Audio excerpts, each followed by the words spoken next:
Hi, everybody. Let's share something discussing basics of investing. I find this resource extremely user friendly.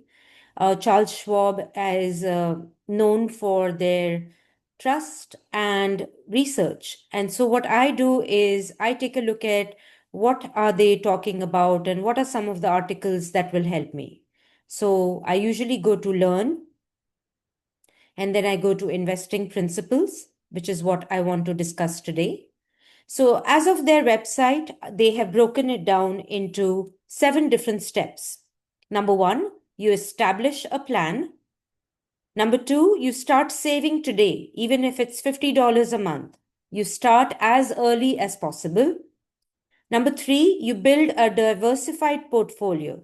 As they say commonly, don't invest all your eggs in one basket. This is exactly what they're referring to. So have a diversified portfolio. Minimize fees and taxes because you may not realize, but fees may be eating away at your investment returns. Protect against significant losses, so don't take too many risks and be calculative about your risk.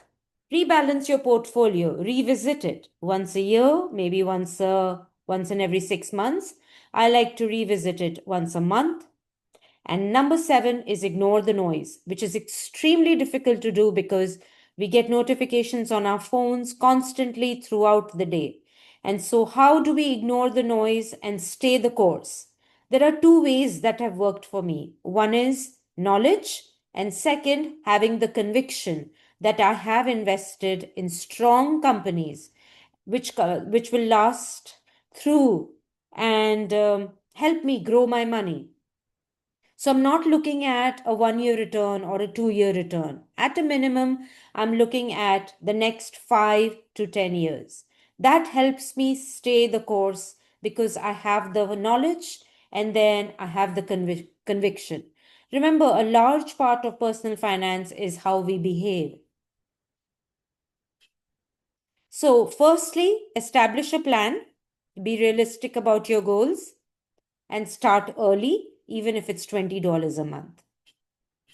Start saving and investing today. A lot of people tell me that, you know what, I'm going to start after I have a full time job. I'm going to start after I buy my first house. I'm going to start after I start my family. And I do understand the sentiment that they're coming from, but my take is it's not going to hurt you if you start investing $50 a month. That way, you have skin in the game. You are investing in companies that you admire and you want to learn about them, and that grows your knowledge. And with that knowledge and with that power, your conviction grows. And so you start putting more, maybe additional $20 a month. Let's take a look at this. One basic principle is to invest early. In this example, Maria and Anna each invested $3,000 every year on January 1st for 10 years, regardless of what happens in the market. So that is the power of consistency. Each one of them put $30,000. So what happens at the 20-year mark? At the 20-year mark, Maria is sitting at $187,000, 709 total. Remember, she put in $30,000. The rest is the power of letting your money work for you. This is the most important line somebody came and somebody taught me is Meghna, make your money work for you. And it has stuck with me ever since. So let's take a look at what happens with Anna. Anna started only 10 years ago. So, although both of them invested $30,000, who ended up with more money at the end of 20 years?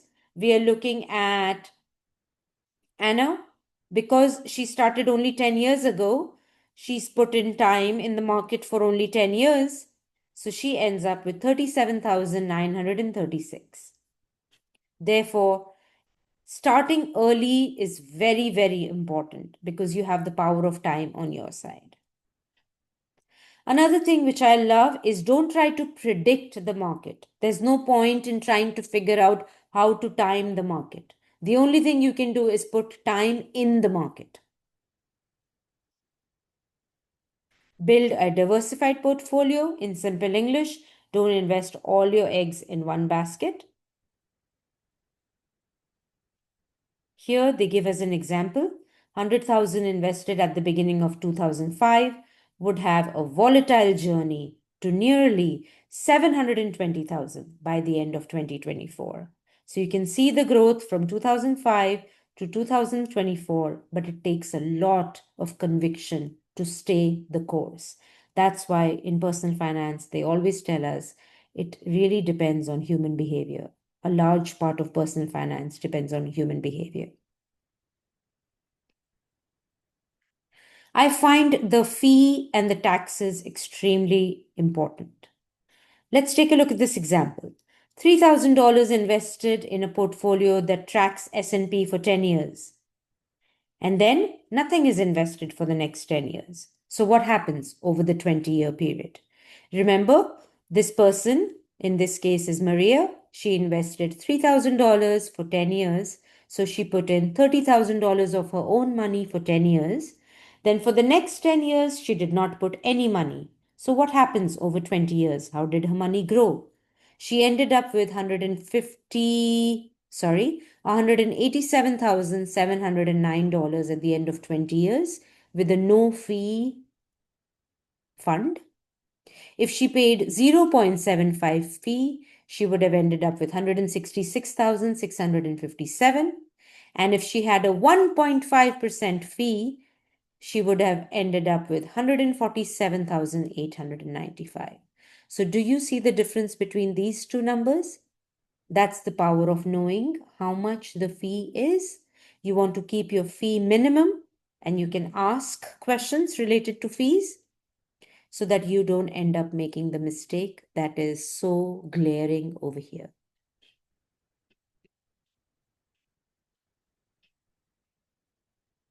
Those are the things I wanted to share as of today. Thank you for being here.